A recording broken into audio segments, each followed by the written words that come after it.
Live from Beit Shemesh and broadcasted around the world, you are listening to the From Entrepreneur Podcast with your host, Nahum Kligman. Interviews and advice from Jewish entrepreneurs from around the world.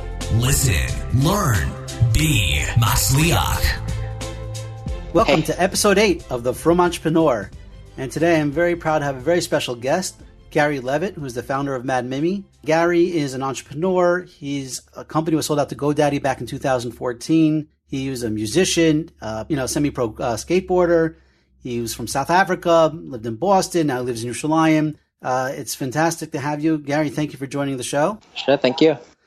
So, one of the things, I love about the Mad Mimi story is that Mad Mimi is a product I was using and thousands of people were using before we knew there was even a From person behind it.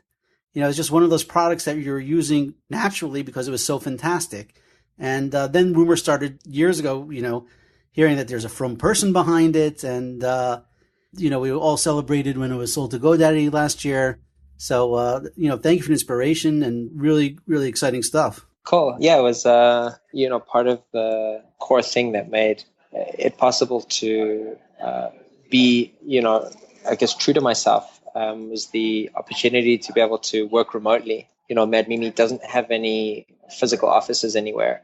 And I think one of the key features of that is being able to have a company that operates where, there's very little distinction on, how people express themselves outwardly, whether they are, observant and have a long beard or whether they, are whoever they want to be. So I didn't definitely, I didn't wear, I don't know, is the term wearing a hat on your shoulder or whatever, but I've always enjoyed kind of being a bit on the down low in any case. So Mad Mimi never had proper offices? It was always run remotely? Yeah, and still today, there's no offices. There's just under 50 odd employees working from all over the world, from all over the place, all over the US and Latvia and Germany, Israel, all over the place. That's fantastic. I mean, I know, I don't know if I'm sure you've read The 4-Hour Workweek by now if you haven't, but was Tim Ferriss inspiring to that way of work? I know he promotes that a lot. Books like that, I generally find the title to be, what I gained from the book. I did not read Tim Ferriss's book. I did watch a few moments of a TED talk of Tim Ferriss, and I kind of, it was enough for me. One book I did read was actually a book called Getting Real that was written by Jason Fried, and he founded 37 Signals. Right. 37 Signals. 37. I always like to add 10. Yeah, whenever you have numbers in a company name, it tends to get a little bit murky, but That was a helpful book. But, I've typically stayed away from ideologies that I kind of read in books or fancy kind of, chokhmah that I gain from other entrepreneurs or whatever. And, I kind of put it in my back pocket in a way, but also I've never felt compelled to follow a map laid out by somebody else. I've kind of been determined to create my own map as I go. So when you started Mad Mimi, the plan from the beginning was to be a remote business? Yeah, that was the plan from the beginning. I was a busboy in restaurants for a long time in New York City. I was not observant at that time. I became more observant. That's what happens to you when you're a busboy. You become more observant. In SOHO, you start to ask yourself, like, what in the world am I doing? Oh my gosh. Becoming more... That's an amazing story. I want to backtrack a bit and then we'll get to the, how Mad Mimi got started and where you were holding and stuff. But sure. So you were born and raised in South Africa. Yep. Now Johannesburg? About an hour out of Johannesburg, on a farm area that was about an hour from the city, called Knoppieslochte, which, pretty much no one knows about. And so when did you move to the States? So I went to Boston to study music at Berklee Music School. Oh, wow. When I was 18. And from there, I, kind of was intent on making my career to be a jazz bass guitarist. Wow. From there, I moved to New York to be a jazz bass guitarist. And that's how I got my busboying gig. So basically, you're busboying in the morning. Busboying gig, well, not quite in the morning. It was sort of like a 14-hour shift that I did 4 days a week so that I could afford to live in New York and play jazz. Wow. And then I transitioned from there into producing, well, for better or for worse, producing commercial music, which I did not enjoy. Was it like jingles and stuff like that? I mean, jingles, yeah. So take away, you used your creativity, but there's no artistic talent behind it, you're saying? Yeah. There was no artistic, there was no nothing. Yeah, it wasn't. It's basically when you're good at something and then you have to do something to make money that is not very good, you really derive zero satisfaction. There's zero growth involved. And I did music for the Oprah Winfrey Show for about a year. Oh, wow. See, I didn't see that on LinkedIn. So, right, no, I didn't. Maybe I should update my profile. But I did that and it was fine. And then from there, I thought maybe, I'll make an application for musicians, since I thought that I understood musicians, where I really don't. I kind of only understand myself. Halavai. But I started thinking maybe I'll make this app for musicians where they can kind of create a online press kit for themselves. And then that changed into email. I mean, that's obviously a giant summary, but... Right. So, I mean, did you have any type of technology background? You were just like a music guy and said, hey, there's this need and, I may as well create it. Yeah, just a music person. And I saw a need. There was another company at the time called Sonic Bids. I think they are still around. And I thought, let me try and do this in a way that would appeal to me. So started. And then I created this user interface where you could kind of stack MP3s and biographical details and sort of drag the little modules that you stacked up below and above the, others next to them. And at some point, about 6 months into the development, and it wasn't so simple. I mean, I'm obviously leaving out a whole piece here. The getting started piece, I had zero technological background. I read a book called Head First HTML and CSS. It's brilliant. It's such a fun book. It is such a fun book. I read that book. I taught myself CSS and HTML. I designed mockups. I actually designed Mad Mimi. Oh, really? And coded the entire design, implemented everything. Eventually, I mean, it took a good year before I wrote CSS that was, functionally palatable. Right. But I had no money. I just hired a developer. Okay, so you were busboying 14 hours a day, 4 days a week. You were doing your jazz at night, and somehow you found a time to build a multi-million-dollar technology. In a sentence, I was playing jazz, I was busboying, and then I started busboying a lot, and then I got sick of busboying, so I started doing commercial music and jingles, which was a total effective failure because I made no money. I think the most money I ever made in my entire life until I was 28 years old was, I think, $18,000. Oh, wow. And that was the year that I got married and had a kid. And then I started teaching myself how to program and started this website, The Idea for Musicians. I raised $10,000 because I thought that that's how much it costs to produce an internet venture. Right. I raised $10,000. Then I looked online because I had discovered a little Ruby icon on my web host, which was at the time Media Temple. And I clicked on the Ruby icon just randomly, and I saw a big banner that said Ruby on Rails website development that doesn't hurt. And I thought, hey, wow, maybe I can create a website for musicians. This sounds totally freaking crazy, but let me try and come up with something. So, I put together some images and some pictures and kind of some fake mock-ups. I mean, not knowing absolutely anything. Anyone can kind of whip up a visual idea of something that kind of come up with in their head. You don't need any special skills for that. You just need a little bit of time and determination. Right. And from there, that failed. What year was this? 2006. Wow. Okay. And in that year, after the Ruby on Rails thing, this is what I did. And this is, I think, potentially different to the way most people do things. I didn't find a developer who would co-found with me or who I could pay with sweat equity or anything like that. What I did was I went to a website called Working with Rails, and this was a listing of all the most popular Ruby on Rails developers in the world, the guys who'd really made an impact in the Ruby on Rails scene. Right. And you can take the idea of Ruby on Rails and really transpose it anywhere to other development languages that have a bit of a culture around them.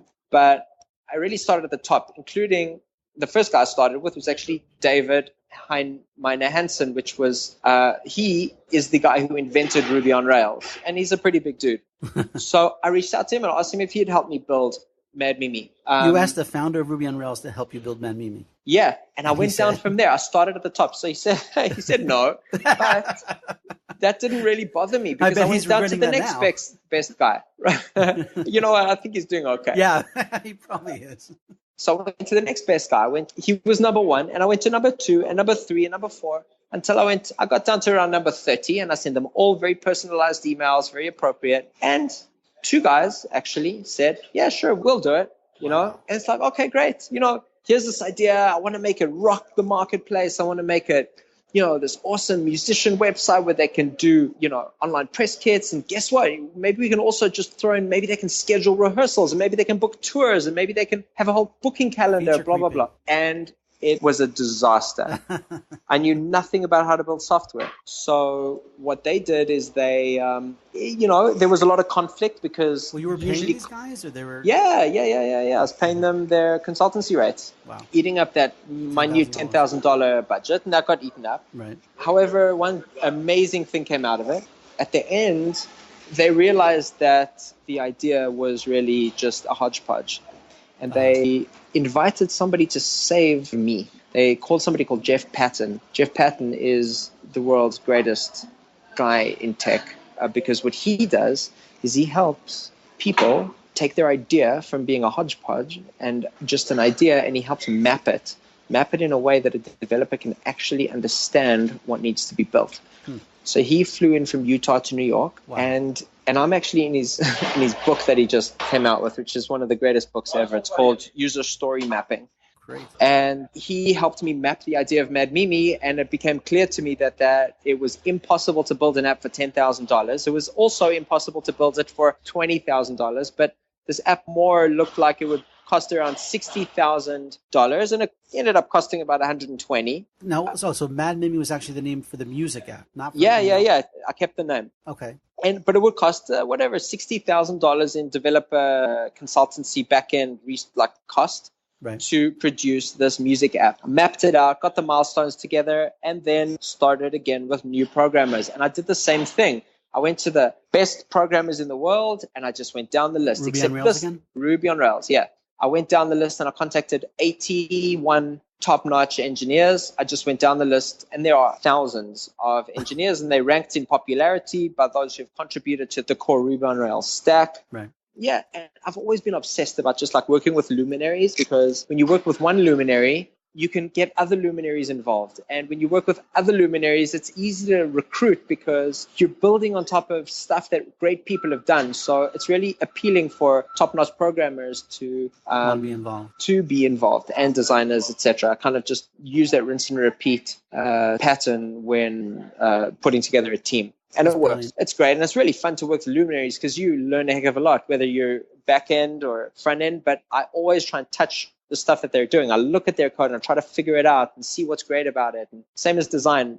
I try to absorb the learning in the opportunity that I have, because I treat programming or producing product as two things. I treat it half as a college degree, and I treat it half as I'm actually building something here. The college degree stuff enables me to just inhale learning from amazing people. Right. And and that's half of their consultancy fee, and the other half of the consultancy fee is actually to produce product or deliver features or functionality or whatever I need. And I shopped around this first piece of the plan to various consultancies and consultants or whatever, and I got various quotes. I asked them, how long do you think this would take? And it was very clear at this point because I had a map. Right. What did it cost from the map, by the way? From you said his name is what? John? Jeff Patton, Jeff, and then Patton.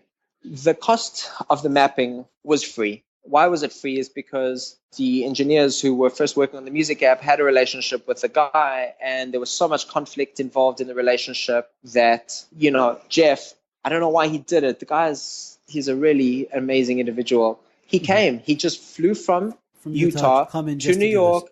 And he just did this I think maybe he had a relationship with the engineers such that he was willing to do such a thing. But I think Jeff's fees are many thousands a day. Yeah, I would imagine. Jeff is hardcore. Jeff, I think he designed JetBlue's rewards program. He designed Universal Studios' archival methodology. He's the methodologist. He comes and figures out how to take an idea and map it and build it.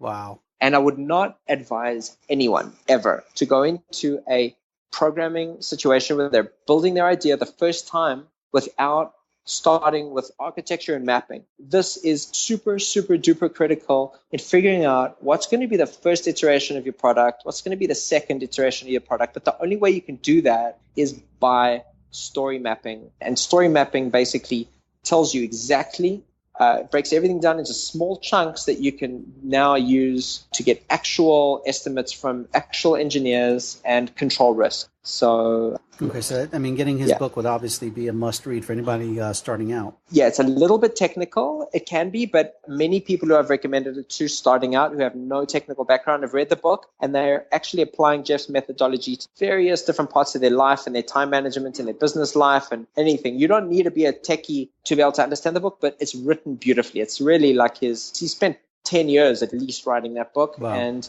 the foreword, there's some giant software gurus who produce that foreword. So yeah, 3 books I would say are indispensable, and none of them are particularly kind of like ideological or in the realm of they're technical. They're like blue collar books. Is Getting Real by 37 Signals.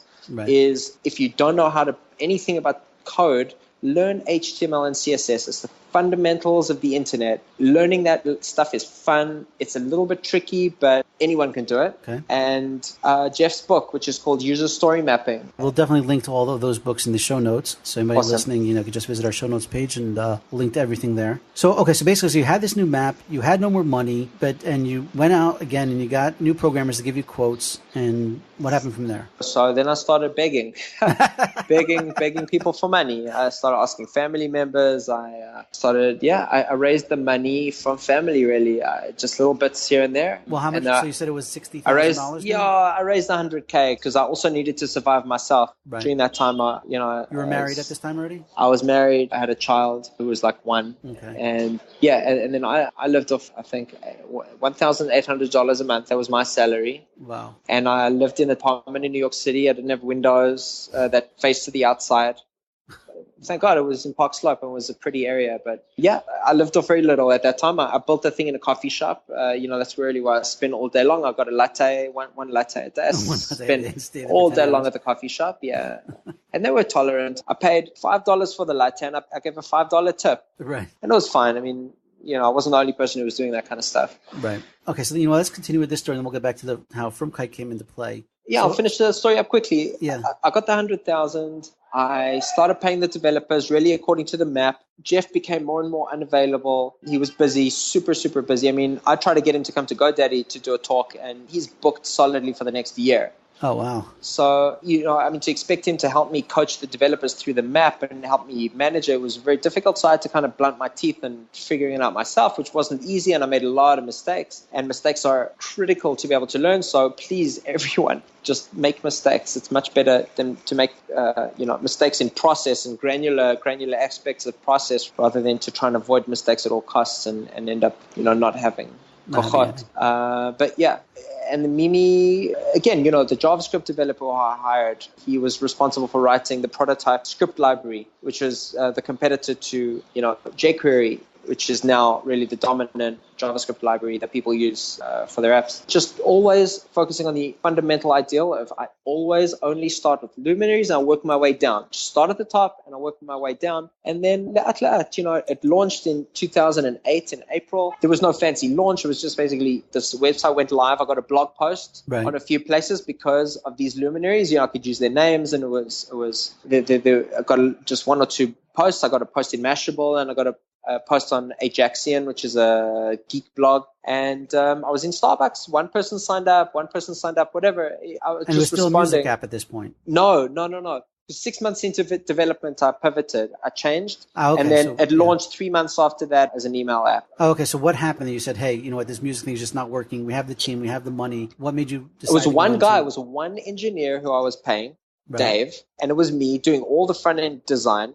Then I got this JavaScript dude who I was learning a ton from, Toby. Mm-hmm. And then I called Jeff 6 months into the thing. I thought I'm getting scared. Like musicians, I don't understand them. And this whole interface thing, we can totally, or me or whoever could really infuse something different in the email world to build an email newsletter, which is part of me running a business. My jingle business is by sending emails to creative folk. Right. And I hated the idea of templates where you plug content into boxes and then you have to choose a template and be tied into that template. So I was like, I'm going to try and do something a little bit innovative in email. Built a stacking idea, by the way, that everyone uses now. Right. That was that was completely unique to Mad Mimi when we started, and now it's used by Emma and MailChimp and you name it. It's a modular thing that in 2008 they all were using templates. Right. And I was trying to be anti-templates. Like, I'm going to try and be anti something in the email was the big space. competitor back then? Constant Contact? Yeah. Constant Contact. MailChimp was not a competitor back then. Right. And bit by bit, the app was just cutesy, going for people who really couldn't use their computers, really like basic technical audience, like not fancy schmancy, because I was that audience and I built the app for me. I didn't build the app by surveying my audience or figuring out what my customers wanted. Right. If I empathized with what I thought was the customer and said, what experience would I love if I was trying to do an email newsletter or an email promotion or whatever? And that kind of brought us very, very organic growth, no marketing. It was all word of mouth until there were significant revenues in the app. And then, thank God, GoDaddy bought a very productive product. So, I mean, that was from, you really got it going in 2007, and then 2014, 7 years later is when GoDaddy bought it from you. Yeah. And did Bob Parsons contact you himself, or how did that work? So Bob Parsons is out of the day-to-day operations of the company. He's still a minority shareholder, but right. He sold. It got acquired. Yeah, he sold GoDaddy to KKR and Silver Lake Ventures in 2011 or 2010 or something like that. And then they've kind of been responsible, or they're changing the company around, getting a more of a competitive technology force. They got to have a big office in Silicon Valley where a lot of their new product stuff is happening. Right. By the way, just a funny interjection here. I was using GoDaddy, I think within months after they launched, where I would call and I would speak to Bob Parsons himself. He was sitting in his kitchen, talking with his wife. And we used to schmooze it up, for hours at a time. That's unbelievable. Yeah. That's seriously history. Amazing. Yeah, that's how far I go back in the domaining world. But that's insane. That was very fun, and he was brilliant back then. Just really a sweet, nice guy. Still is. Obviously, I don't have any connection with him, since that time. But I just remember back in the early days, you were able to call GoDaddy and speak to Bob himself. It's incredible. Wow. Yeah. So how did this happen? You were looking to be acquired, or they contacted you? No, I was not looking to be acquired. Because the application was profitable, because it was making a lot of money, because there was a lot of people using it. Of course, it wasn't utopian. Everything is hard to make good. There's no such thing as free money. Right.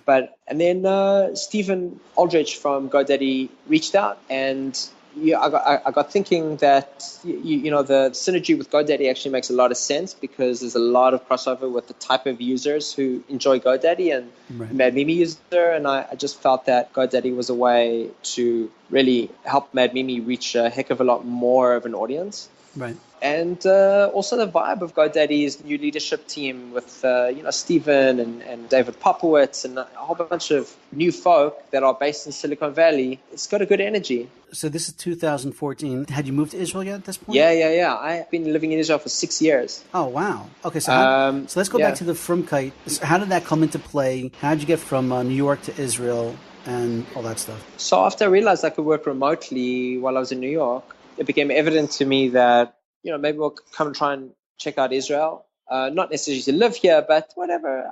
We came here for 2 months, my wife and I. And before you became you came to Israel? No. I became observant before I got married. My wife is from birth. Oh, okay. And she, I became observant like about 3 years before my wife and I met.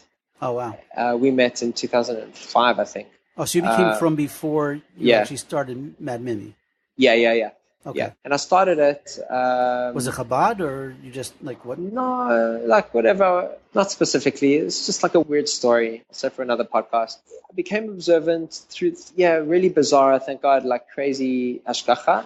And one of the core things was actually realizing that I needed to make Mad Mimi remote, because I didn't have the confidence to kind of feel like I had a place in the tech scene, in New York. I tried to go to a few incubator kind of group meetup things, and I was a reject. I was a social reject in those things. What am I like? With my weird kippah and weird like kashrut and like weird this and weird that. Right. It didn't fit. I just kept on plugging away at it. The biggest thing I think that might affect me if I kind of went back in time is a confidence issue. Can I really go against fancy schmancy Silicon Valley hipsters riding on their fancy schmancy Faraday bicycles as like some dude with like, tzitzit, and like a beard. Like, I don't know. Do I have to be in San Francisco? Do I have to be in New York? Do I have to be somewhere specific to be able to like have the inspiration to create a really top-notch tech product? Right. And the answer is no, except it's hard to see that from the outset. I don't actually know how it happened, but at some point I really just said, they're all wrong and I'm right. And I just like told it to myself in a way that I really just like forced myself to just believe it and just push on. This is very inspirational for, the From world and for people that feel, hey, I can't be part of the scene. As you're saying, you don't have to be part of the scene in order to have a successful company. I think most people, the scene is for two things: one, recruiting, and two, for raising funds. But if you can put and the that right scene is defeating. Yeah. Like, I invest in a lot of companies right now, seed stage stuff. I'm telling you, all the scene does is produce sheep. It just produces sheep. This guy has this good idea. This guy has this good idea. To belong to a scene means that you do the things that scene does. By definition, it is problematic and stifling for sort of free, innovative ways of not only producing technology, but designing a company's culture. Just like figuring out that sometimes you don't need funds, but your whole scene around you is obsessed with like the success of a company being defined by like getting a Series A or getting such and such a valuation. It's such nonsense. Like, it's all relative. Like, if your company needs a Series A in order to function as a independent thing, then that's fine, but not because like it's a thing to do. Your goal is to try and get to a Series A or Series B or this or that. I mean, it's like a disease of these scenes. And even, I mean, I don't want to wholly speak out against incubators, but, I don't know what incubators in many ways are antithetical to free thinking among young entrepreneurs. So therefore, it's actually great to be a remote person who can't fit into a scene. It's actually a significant advantage if you have your sole objective being hiring the luminaries, just going for the top-notch guys. If you're looking for a designer, pound Dribble. Dribble is a big designer website. Sure.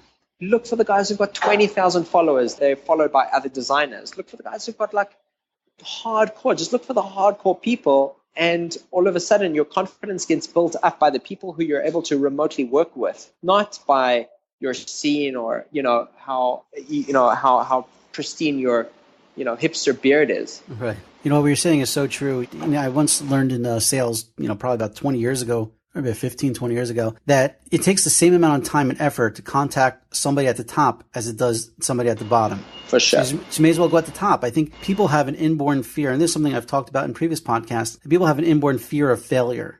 And like you said before, making mistakes is good, right? I mean, you're talking more about coding, but I think in general, as an entrepreneur or someone that's creating something, it's okay to make mistakes. It's okay to fail. Yeah, and I think even creating a little failure fund is not a bad idea. Even when you're building a house or doing anything small, I always set aside a percentage of that expenditure to be a failure fund. Interesting.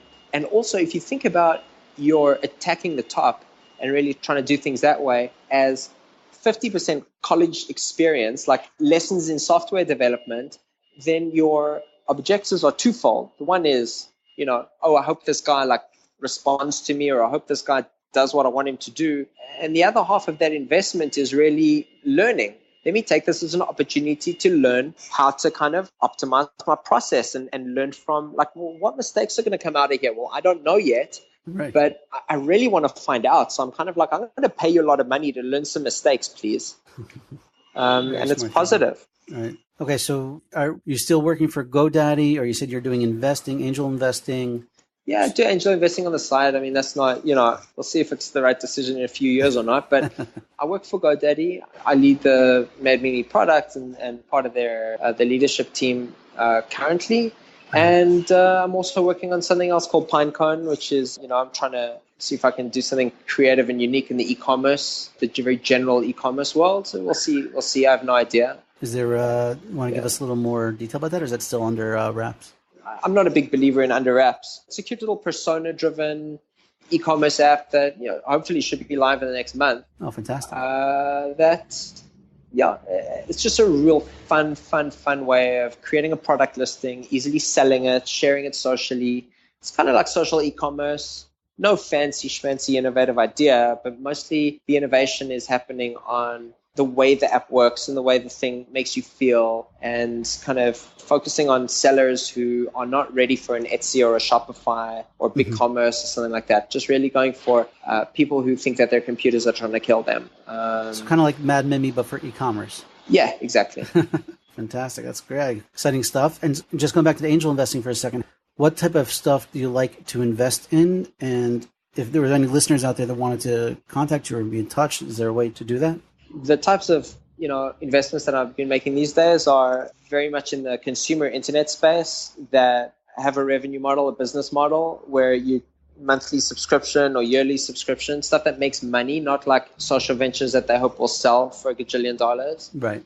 Yeah, just well-executed product, really functional, usable ideas where you're going into a crowded marketplace with something that just does things a little bit better than the existing players on the scene. Consumer internet, going for consumers, nothing enterprise, no hardware. Yeah, just like that's the scene that that's the scene I know and that I And you're strictly investing in Israeli companies or people in Israel, or doesn't No, not specifically. Okay. Anywhere in the world, really. And yeah, it's pretty easy to actually find me on the internet. So people just Google me. Lots of people find me through my LinkedIn thing, or it's very easy to find or put two and two together to figure out my email address on the internet. If somebody can't find you online, it's probably not the person you want to invest in. Yeah, exactly. Yeah, if you can't find me online, it's probably better for both of us. Right. Okay, I was going to ask some other questions, but Siyata Deshmaya and Hashgacha Pratis, but really, your whole story is just one big Hashgacha Pratis story. It's really amazing, really inspiring, really fantastic. You know what? Let me just ask you one more question. What is the best advice you've ever received? It's from Bob Parsons himself with one of those crazy videos that I once watched in 2007 from the Godaddy. I watched a video called The 10 Commandments of Doing Business. Okay. I don't know. The biggest thing that I learned, I think those 10 commandments of Bob Parsons are actually quite good. But the biggest one was don't let anyone push you around. Why was that so incredible for me? Is because at times when dealing with developers, I was under the impression that if this developer left me tomorrow, I would be completely crushed. The knowledge of the code would be only with him. The knowledge of the components that he's spent the last months developing would be only with him, and I would be unable to find a replacement to carry on. And there are times where I almost got pushed into making a really bad deal by the guy asking me for a significant sum of equity. Wow.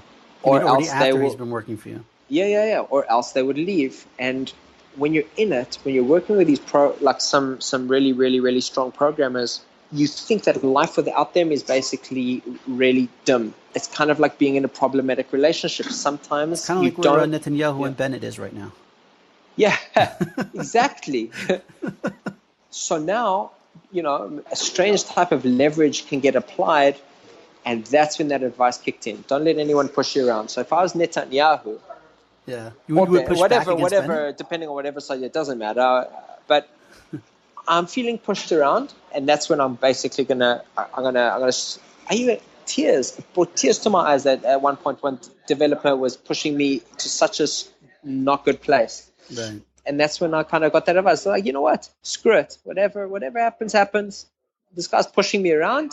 I'm gonna say buzz off, like done. And that I think was extremely valuable to me, because every single time I've been through this situation of somebody basically who holds a huge anvil over my head, dropping it, I survive. I get up and life goes on. And you actually find that the next guy's always better. So you actually fired this guy? Yeah. Oh, brilliant. Yeah, right. And I found someone else. Excellent. Well, Gary, listen, I really appreciate you joining us. I really appreciate your time. Really, absolutely fantastic episode. There's so much to digest, so much to learn from your story. I wish you nothing but continued hatzlacha and miles with everything you're doing. I'm looking forward to Pinecone. That sounds awesome. And really great. Thank you so much for your time. Sure. Cool, Nachum. And yeah, thanks for the invite. Sorry about the background noise. Nah, don't worry about it. We're used to it. All right, Gary, thank you so much. Have a wonderful day, and good luck, Boomer. Yeah, cool. Ciao. You too. Bye. Live from Beit Shemesh and broadcasted around the world, you are listening to the From Entrepreneur Podcast with your host, Nachum Kligman. Interviews and advice from Jewish entrepreneurs from around the world. Listen, learn, be Matzliach.